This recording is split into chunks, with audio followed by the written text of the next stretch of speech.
good morning to everybody down here in the Southern Hemisphere, whether you're in Australia or in New Zealand, or our colleagues in North America. Good afternoon. Brian O'Doherty is my name. I think I've met just about everybody either face-to-face or on our last webinar. I'm based here in Sydney, working for Novatech Ventures, and welcome to the second webinar in our series of 3 about winning in the North American marketplace. The intention today is sorry, this doesn't seem to be flipping down. I whatever reason.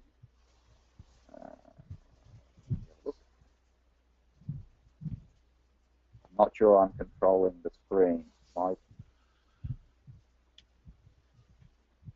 You've got it, Brian. Is that not? Oops, here we go. Beg your pardon, ladies and gents. As I mentioned today, it's the second webinar in a series of 3.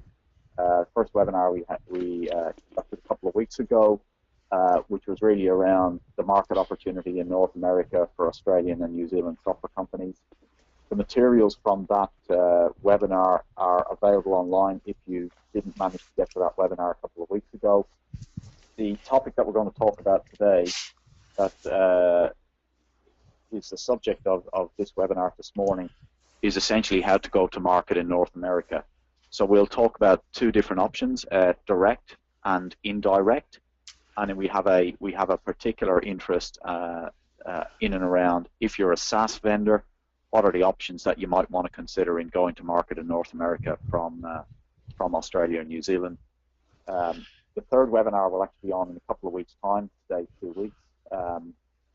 But essentially our format today, ladies and gents, is 1 hour, of which we'll spend about 30 to 35 minutes just presenting some of the materials and some of the options that we'd like to talk through with you, and then allowing plenty of time for Q&A at the end of that. Just to make it easy logistically to run this, given we've 9 people on this webinar, we'll actually keep you on mute during the presentation, but when we get to the Q&A section later on in the webinar, we'll unmute everybody so that people can obviously ask and answer questions. After the webinar, we'll get you a copy of these documents that we're presenting today, a couple of other helpful tools and handouts that you might find useful, and we'd very much like your feedback on the content and the format of this series of events. This is the first time we've run these webinar series. If they work well, we expect them to be a continuing, ongoing series of events around different markets that might be of interest to Australian and New Zealand software companies. So that will probably be the year. So what I'd now like to do is hand over to my colleagues at the Preston Willis Group, Glenn Myers and Yanni Hayakis. Over to you, Glenn. Thanks, Brian. Michael, could you flip me the screen, please? Okay, got it.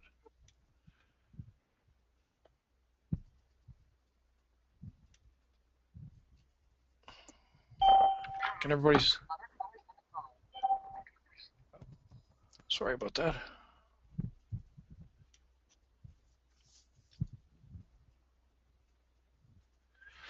Here we are. Can everybody see my screen? I guess. Yep. Michael, can you see it? I can see it, Glenn. Okay, good. Yeah. Thank you. So I thought we'd start by looking at the 10 key questions that we'd like to address as we look at entering the U.S. market, and to a large extent they would apply to any market, but especially true in the U.S. market. It's very big, and we have to look at how we can leverage any local contacts we have and have a razor-sharp focus to get to a break-even point as quickly as possible. So these are the 10 things that we're going to look at today. We're going to touch on all of them, some of them more deeply than others, and some of them we're going to pick up in the webinar in a couple of weeks. So the first one that we like to consider before entering any market is what's the exit strategy? Why are you going into the market? what are you going to do there to enhance the value of your company? Because when we look at moving companies into different geographic areas, one of the things we get out of that is not only increasing the revenue, which is obvious, and the size of the company, but it has a significant impact on the valuation of the company, particularly if it's coming from a smaller market like Australia or New Zealand or where I am in Canada. Entering the US market and doing it well can have a significant bump on your valuation. So if you're looking for an exit in the short or long term, entering the US market is going to be a big plus. But it's not only the technology of your company that generates the valuation, it's many other things as well. And keeping those in mind as you set up your market entry strategy, keeping in mind the things that you can control. If you have a strong vertical application, that's going to add to your valuation if you think you can dominate a particular sector of the market, or if you think you can increase your distribution footprint to be interesting to someone else. All these things go to help your attractiveness to new partners in either an exit play or just an investment play. There are really two ways that we look at entering a market as a technology company. You can go directly, and you can go directly right from home, and I know in fact that this happens many times, that you get online internet leads coming in from the US or from South Africa or from another country. You reply to them, you complete an RFP, and you get some business. And that does work. So you can do that. You can open up a subsidiary in the US, staff it with people, create an infrastructure, and go directly to the market that way. Or you can go indirectly. The traditional routes are the same here as they would be anywhere else. OEM relationships, where you can set up one relationship for the entire country, or you can go with market partners and resellers. So what we thought we'd do this afternoon is take a look at the pros and cons of some of these approaches, what you can expect, and what the mix of some of them would look like for you as you enter the market. So if you look at building your own team, it's the natural, I think, the natural thing that companies do, because it's the way you built your business in your home market. You hired some people, you sent them out, they sold some product, you put a support staff together, you supported them, you added some people to add up the money and some people to pay the bills, and you built your business. So it's a comfortable model. It gives you total control over your quality of your product that's being delivered, consistency of your image in the marketplace. You have complete control over the pricing and profits, and you own the customer. So it's a natural thing to want to do. But the problem with it is that finding the right person to head it up in a foreign country is not as easy as it might seem, and our experience would show that there are many starts and restarts happen when you select a direct model. There's dehiring and rehiring. The other issue is finding somebody that has the right mix of skills that can do everything that you need doing when you set up your company, your subsidiary, in a different country. And most likely what happens is you don't have the right skill set in a single individual, and you end up with 2 or 3 people. So you end up building a small version of what you already have at home, which is extremely expensive. If you look at the indirect model, that should give you a lower cost market entry approach.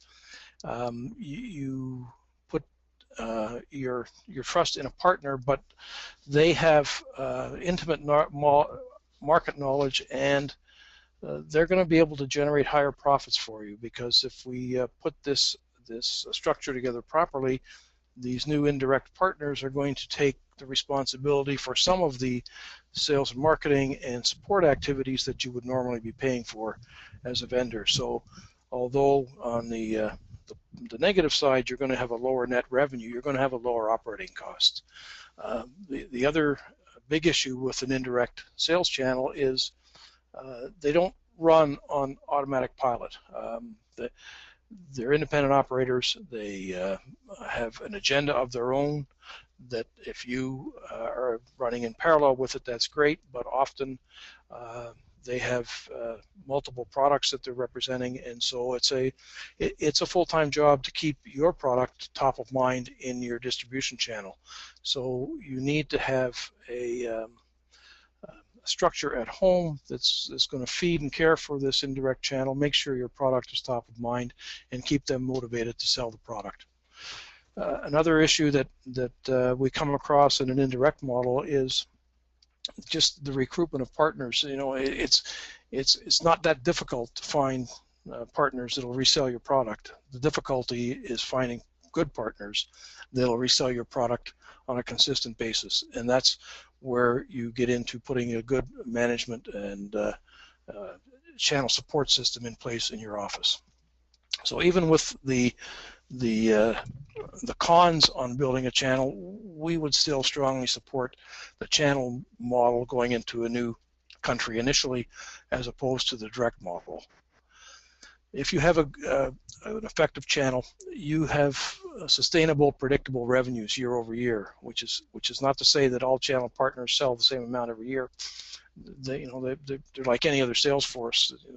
20% generate 80% of the revenue, but it's not the same 20%, and you get to spread your risk around, and you don't have all your eggs in one basket. The sales cycle ought to be shorter for you. If you have the right partner network, they already have existing clients they can sell to, so your product is going to be complementary to what they have in their product mix. They're going to know where to sell the product, and they're going to be able to get you a client faster than you're going to get it if you're going from a dead start yourself. And lastly, on a channel, you should have lower costs, because the right channel program is going to lay some of the sales, marketing, and technical effort onto the channel so that your costs are lower. Even though your net revenue is lower, your profits should be the same or higher. We look at various methods to implement a channel strategy, and I think you'll recognize all of these, and probably you have all of these operating in your home country. Some of the differences in the U.S., at least we see in the U.S., is that if we're working with a company that's moving out of the U.S. into another market, Europe or the UK or South Africa, the commissions and margins are greater in those countries than they are in the U.S. So a VAR or a reseller might be expecting a higher commission in Europe than they're going to get in the U.S. The difference is the VAR or reseller in the U.S. is going to expect more support from the vendor than those will in other countries. So the categories are the same, but sometimes the commission rates are different. And your products are going to pretty much determine which of these channel partner types that you're going to want to work with. If you have a product that's carries a heavy professional services component, you're going to want to work with a systems integrator or a VAR. If you have a product that doesn't have that, it's a SaaS product, you might be looking at a different kind of model, and you're going to be able to use a mixture of these types depending on what your product looks like. So I'd like to have Yanni talk a little bit about the current SaaS environment and the SaaS models. And I'm just going to flip the screen, Yanni, and you tell me when you want another one. Thanks, Glenn. I'm going to talk a little bit briefly about the delivery model and the dynamics in the SaaS model. As you probably all know, the SaaS adoption is accelerating. More and more cloud applications are coming every day, so the market is accelerating at a very fast pace. And typically, you know, the ISV is responsible for making sure the product works, it's integrated, and works very well with the environment and the enterprises they're targeting. I think key thing to remember over here, that is the last two bullets. I think the large license, enterprise licenses and site licenses that we used to see in the software world are all things of the past. Everybody's getting used to a recurring monthly or yearly fee to pay, and overall you can see that what is happening today, almost the only acceptable price for software anymore is free. Meaning is companies need to have some kind of a freemium model. People need to get some full functionality or a trial period, an extended trial period, in order for them to get confidence in the service and determine whether that's something, if it's their environment or not. And obviously having a premium model that would offer the additional services is down the line. But I think every company needs to have some kind of a fully functional or limited functionality product that is free to users. And again, the large, big implementations, nobody has the patience anymore, and everybody has web services account coming to market very fast. Having the ability to integrate whatever existing environment in those companies, it's paramount to success. Next, Glenn. So a quick diagram of what you see in the world today. Everybody is in the cloud. Microsoft with Office 360, Amazon with their hosting services, and a variety of vendors selling services. Obviously Google with their apps, and they built in their own marketplace to pump out SaaS solutions.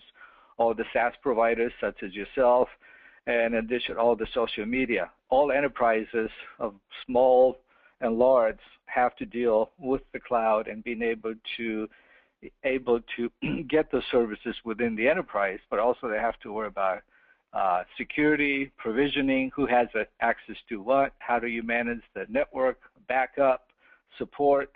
And even though every vendor says that, oh, we're easy to integrate with SaaS, it just plugs into your existing environment, any IT person knows that no such thing as a plug and play. So there's a lot of integration required for them to integrate all these different services and also take care of their clients that not only they want to have access to the business applications, but in today's environment, they want to have access to their all social media and applications and private applications, but they need to be able to manage it on a permission level and be able to provision and authenticate users as required.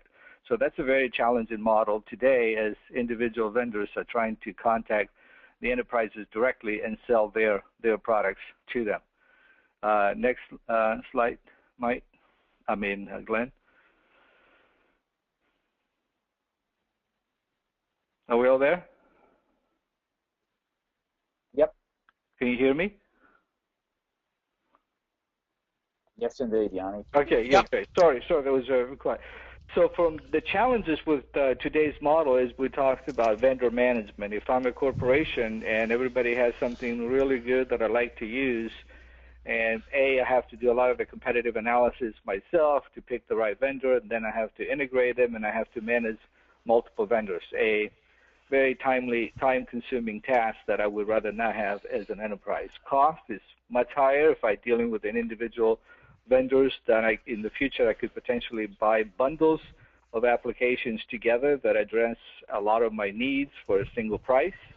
And access, how do you control, how do you authenticate, how do you provision those applications? Everybody uses different standards. Yes, they all use web standards, but at the same time, everybody has their own little IP and little idiosyncrasies of integrating within the enterprise. So there's huge challenges. And again, support. How do you, every vendor, from the small ones to the large ones will offer different kinds of support and services, and being able to manage all that from an enterprise level becomes very, very difficult.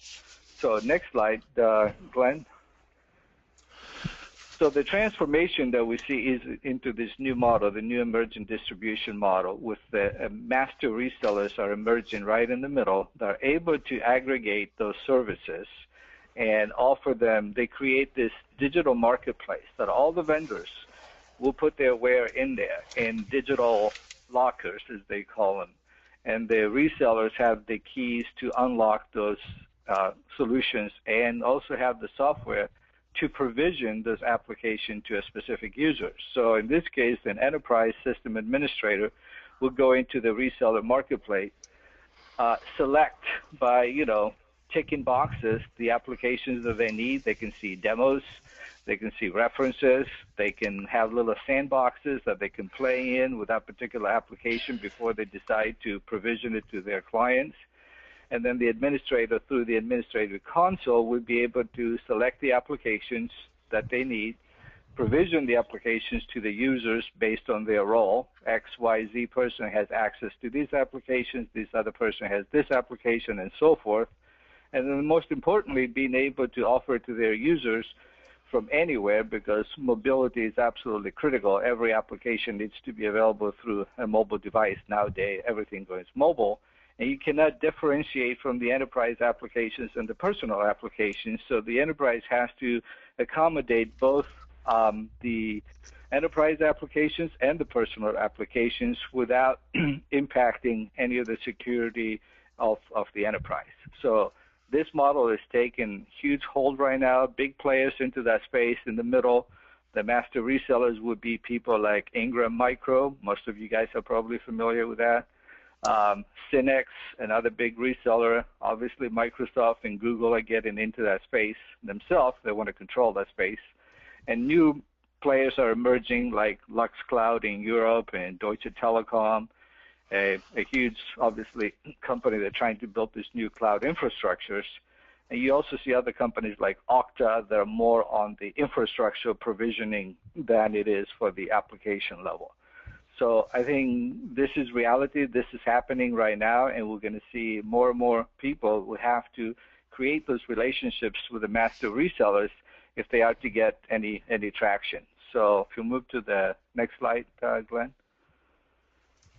So as I was just starting to say, as far as the benefits, if you look at it, the enterprise, it's an integrated platform, because when they buy those applications from the master resellers, they all have been written using some common standards, which is a requirement before you can get your application into the marketplace. So that way they can be easily provisioned to the users, multiple application bundles.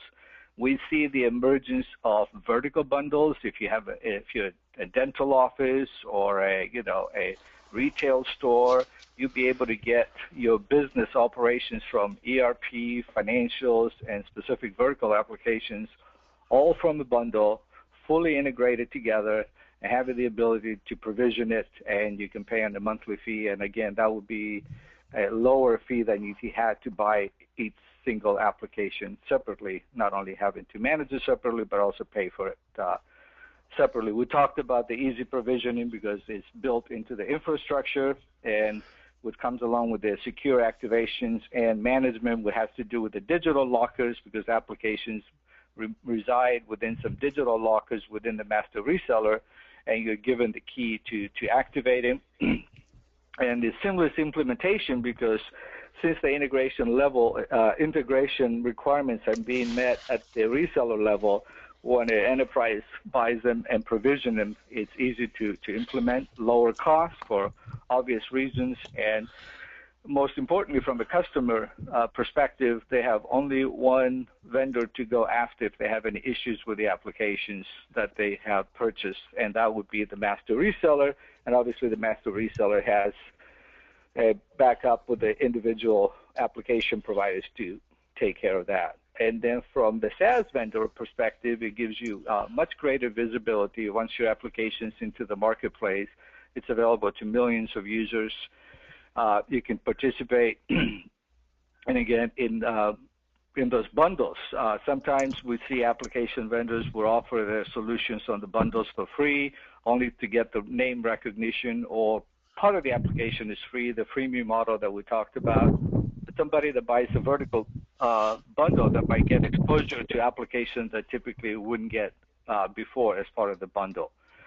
Global reach, obviously, because being as part of this global marketplace, everybody looks at the catalog, and each vendor is allowed to create their own marketing spin and trying to recruit customers within the marketplace.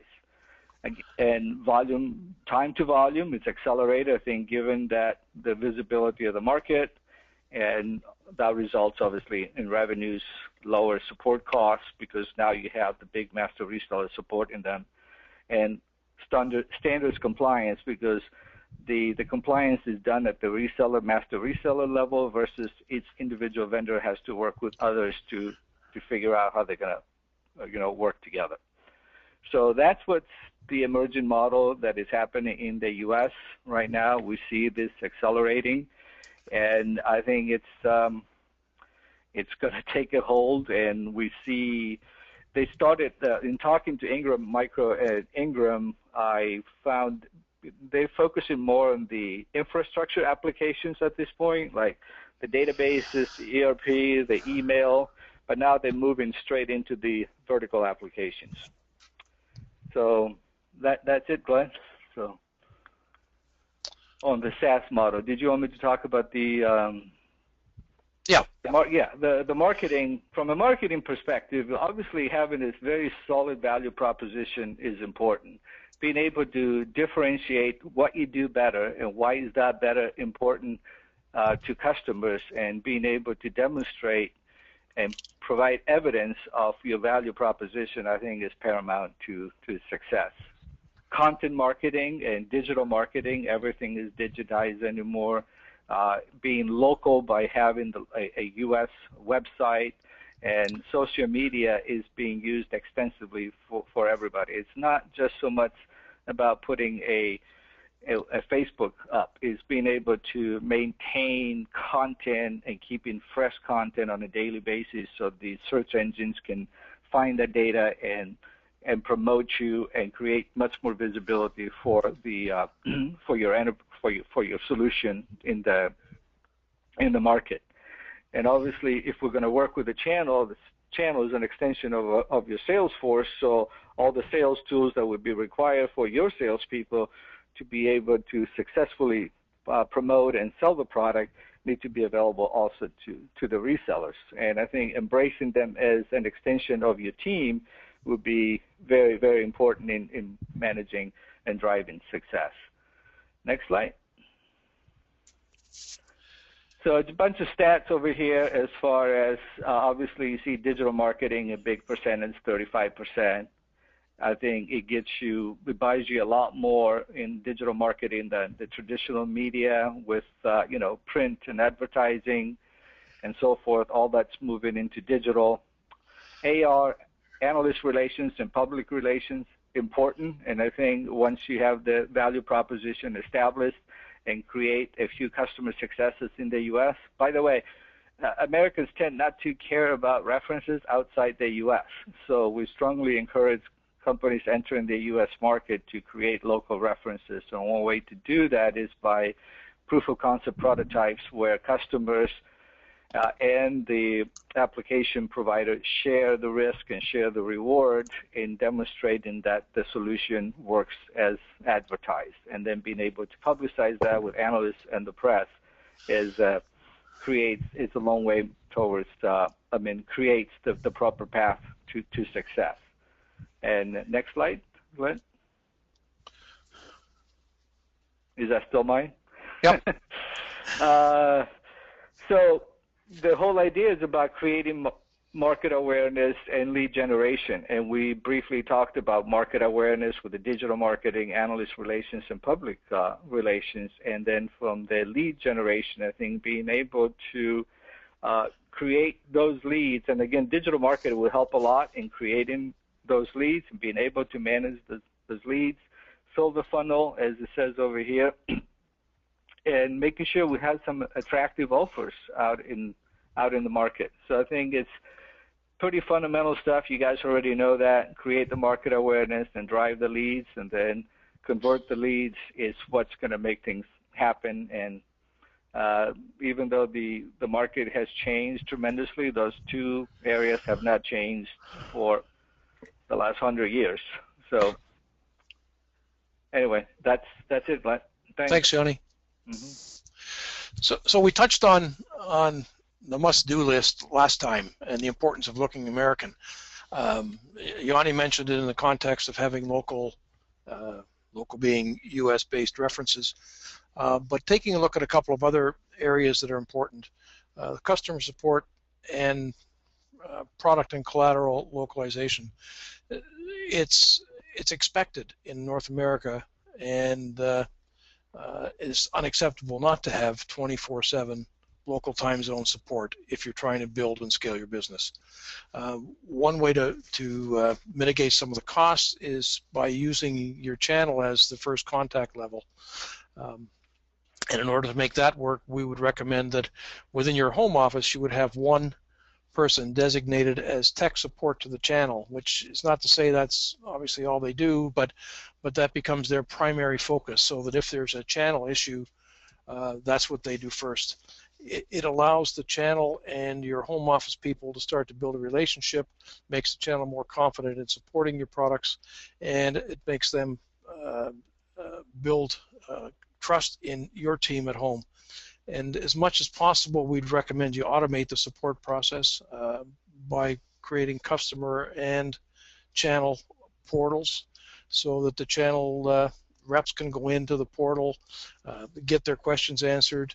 There's place for customers to deal with frequently asked questions. So as much as possible, automate the support, and when that doesn't answer the questions, the first contact is the channel, and when they can't deal with it, they end up going back to a designated person in your home office. Localization, we can't stress enough how important it is to look and feel like you're part of the American marketplace. And it's not just the language and spelling, which is a fairly obvious thing.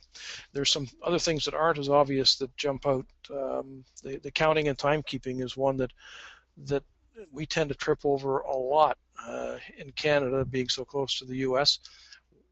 We don't record month, date, and year in the same way they do in the US. So on some dates in some months, you wonder whether it's December or whether it's March or whatever. So you have to get consistency and make sure that you are mapping on to the way they do it in the US. We recently had another experience where we looked at a product coming in to the Canadian marketplace, and the images in the collateral material and on the website and in some of the product weren't consistent with the demographics of Canada, and it was clear as soon as you looked at it that this was a product that wasn't made here, and they just changed the spelling to match the Canadian market. So we had to go through and make sure the images were all changed. So when you look at localization, it's a lot more than the language and spelling. It's the look and feel of the product, it's the images in there, timekeeping, and the one Yanni mentioned, of course, is references. If you can create a showcase account early on in your experiences here, you can use that over and over again, and that's going to make you look and feel more American. Another area that we stress is the rifle approach. It's not a shotgun. This is not a broad brush approach to the market. You have to segment either vertically or geographically, and maybe in some cases both. You can segment by product type, by customer size. There are lots of ways you can slice and dice it. In the U.S. software market, some segments are probably bigger than most national markets in a smaller country like Canada or Australia or New Zealand. So if you focus properly, pick the right segment, you have a less expensive marketing program, and you can cover that market and make a dent in it, an impression in it, and then move off from that. Similarly, we talked about regionalization last time, and how the U.S. was split into a number of regions based on GDP, and that works to an extent. But as you look at the U.S. market, you also have to consider the obvious things like where are your target customers, and then once you've established that, what are the channels to market in those regions? Are there channel partners, or are there staff you can hire in those regions? Where is the competition strongest? And another one that for Australia and New Zealand, ease of communications with the time zone. So there's lots of things to consider when you look at regionalization and segmentation. And the last point on regionalization is the cost of operating an office varies widely depending on the city you're in. If you're in Florida, it's under 500,000. If you're in Silicon Valley, it's almost 650,000. And we're going to drill down into this a lot more deeply next time, but this just gives you a quick look at what the impact is on where you're situated.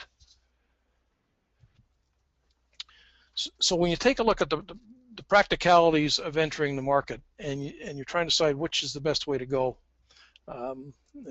from our view, clearly operating a channel is better than operating directly, but even if you have a channel, you most likely are going to want to have some people on the ground to interface with that channel and help manage that channel. So you can hire somebody, you can send somebody from your home office, or you can hire a team. And generally it's going to cost you about the same amount of money. Significant difference is the results you're going to get. Hiring a local guy means you get just that. You get a local guy, and he may be local to Silicon Valley, but he can't do much for you in Minneapolis. So you don't get enough coverage with a local guy. You don't get enough skills. You just get a single set of skills. The problem with sending somebody from your home office is they may have all the trust and company history and skills that are required for their home market, but when they're dropped into the U.S., they're a single guy in the U.S. market. They don't have a network, they don't have contacts, and they're not familiar with the culture. So there's a very steep learning curve going from almost any country into the U.S. and trying to get plugged into the network there. So although that may be a preferred option, that is also an expensive one. Both hiring someone and sending someone to manage over here is going to take a longer time to get into that break-even position. We obviously would go with hiring a team where instead of getting 100% of a single individual, you get a percentage of time out of several individuals that have mixed skills and can address all the issues that need to be dealt with as you start up a company in the U.S. So we started with these 10 questions. We didn't talk at all about product fit and corporate culture. I just want to touch on those, a couple of things.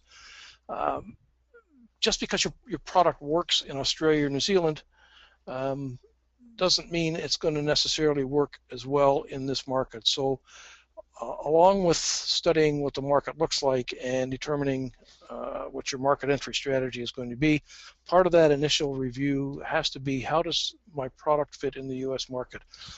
The features and benefits versus the competition, the price points, the buying methods in the U.S., the culture of the channel and the culture of the buyer. How do they map against what I'm used to in my home market, and am I going to be okay, or do I have to make some adjustments? And that's a very important part of the kind of research that would get done as part of the ramp-up period when you hire a team to implement your plan. And the other thing that's often glossed over is not so much getting enthusiasm in the home market for this new venture initially, but once it's up and running, it's important to keep your corporate culture at home attuned to the culture in your new market. Often we hear from the channel partners or the people on the ground in the US, I'm trying to get this accomplished in my home company. They don't understand the importance of it in this market. They say they've been doing it this way forever. Why do I need a change? And you need to pay attention to those things, because the market feedback you get from your channel partners and your early customers is going to help you adapt your culture and your product to be able to position you to scale in this market. So those are things that are, the culture things is a soft thing, but it's something that as a CEO or a marketing director, sales director, you have to pay very careful attention to on an ongoing basis. So the takeaways from the discussion today that we believe are the important points are consider the end game. The end game that you're in, the one you want, the outcome you want, is what should drive your entry strategy. And so that you do everything going in that's going to allow you to get out the way you want to get out with the right amount of money. Planning and preparation are key. profiling your customer and channel partners, comparing that profile to the profile that you have in your home country, understanding the differences, and understanding where you have to make your changes are important, and understanding where you fit and what the risks are in the North American ecosystem. We can't stress enough the focus, either vertically or geography. You most likely have to do one or the other, and maybe you have to do even more than that. Maybe you have to focus by customer size as well.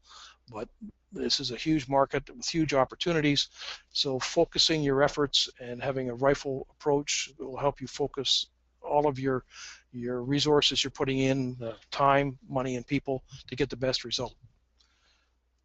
Channel's going to deliver faster time to break even with a lower risk in almost every case, and you need to hire some local people, whether it's a local channel manager, a local team. You have to look like you're part of the U.S. Ecosystem and demographic in order to succeed. So that's a quick overview. I'm going to turn it back to Brian now. Thanks, Mike. Thanks, Glenn. Thanks, Yanni. I think from this point here, we throw it open to Q&A. So, Mike, you might unmute everybody for any questions that people might have of any of the speakers that presented today. All are unmuted.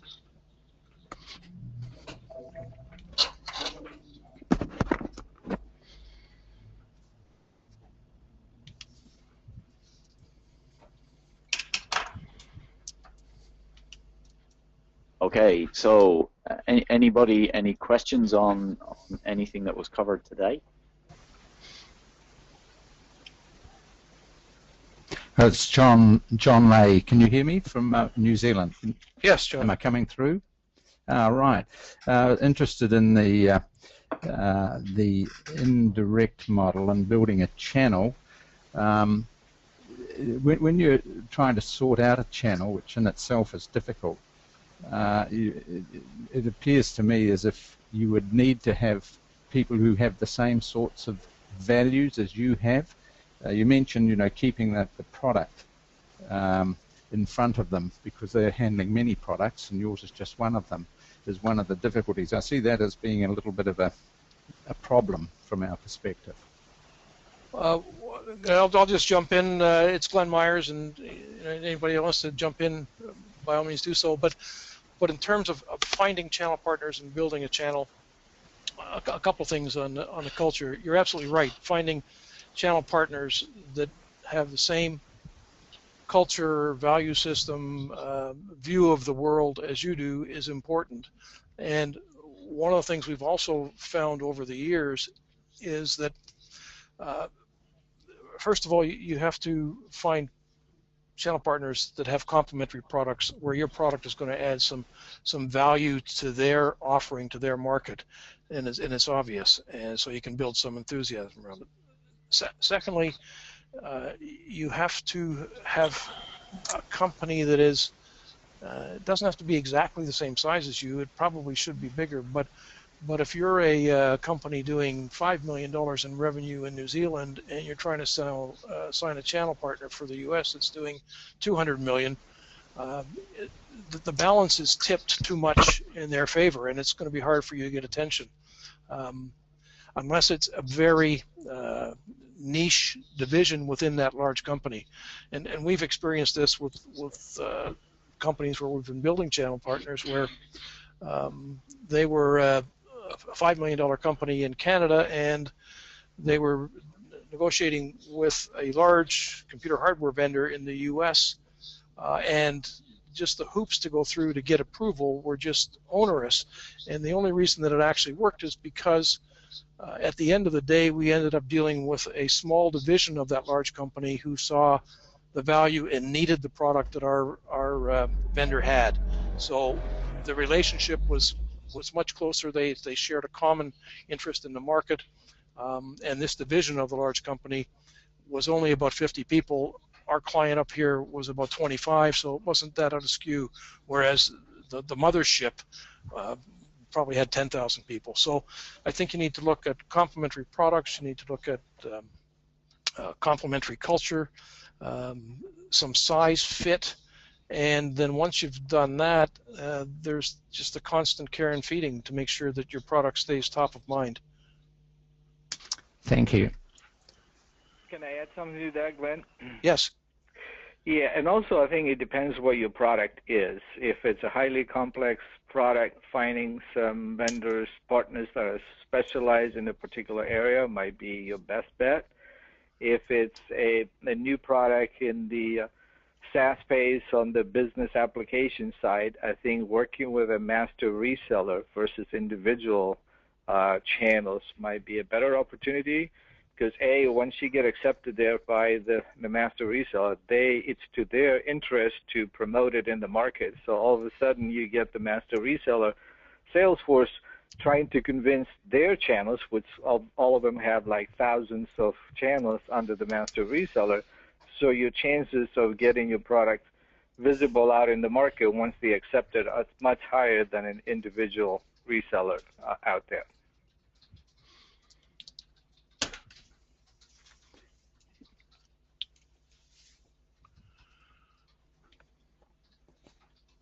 Okay, anybody else have any other questions?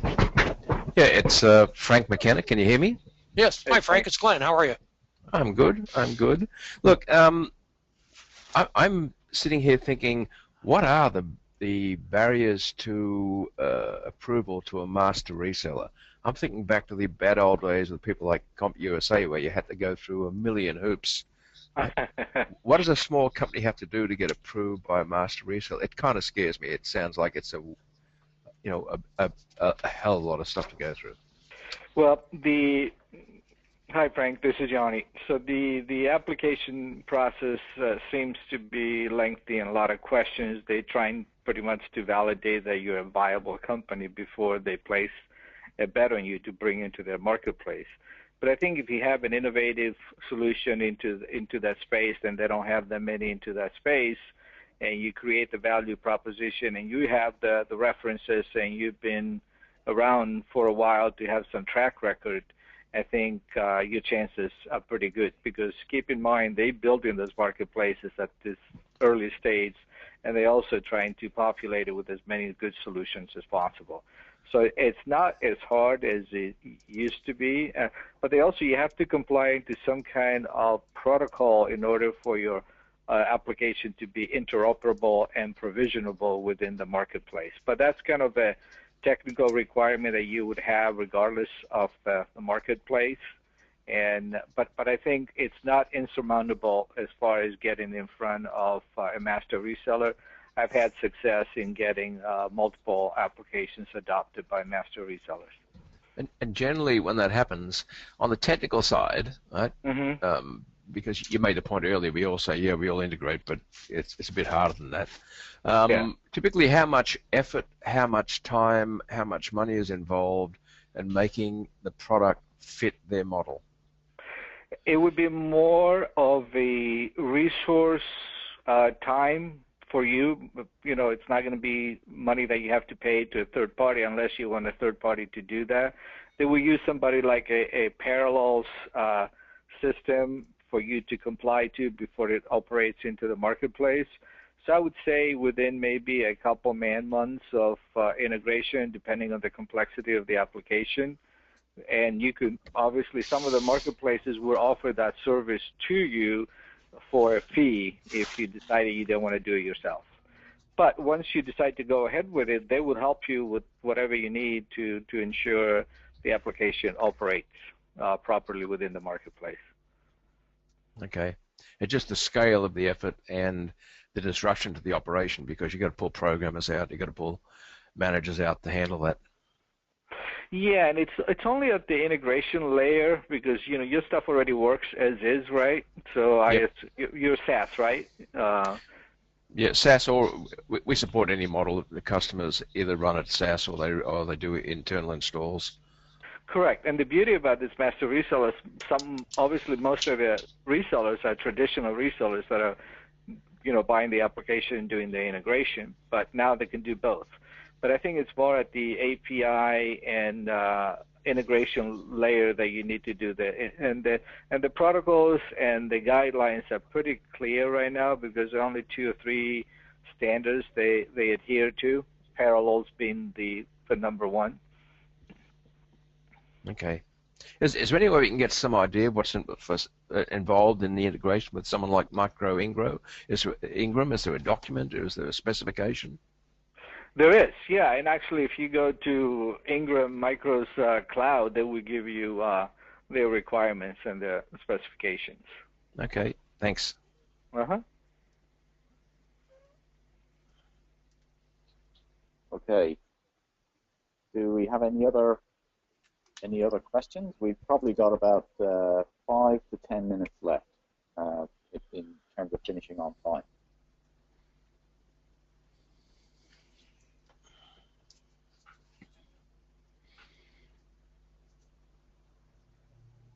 I think that means we don't have any more questions, ladies and gents. So just pressing on.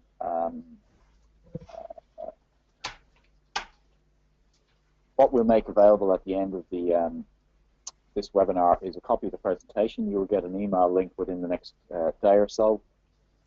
We also have some helpful handouts around questions that we think you should consider, what we call go-to-market questions, and a little bit of documentation around our sales as a service offering that we're bringing to market. We'd very much like your feedback in terms of a survey, and should anybody want to talk a bit further, we're very happy to talk.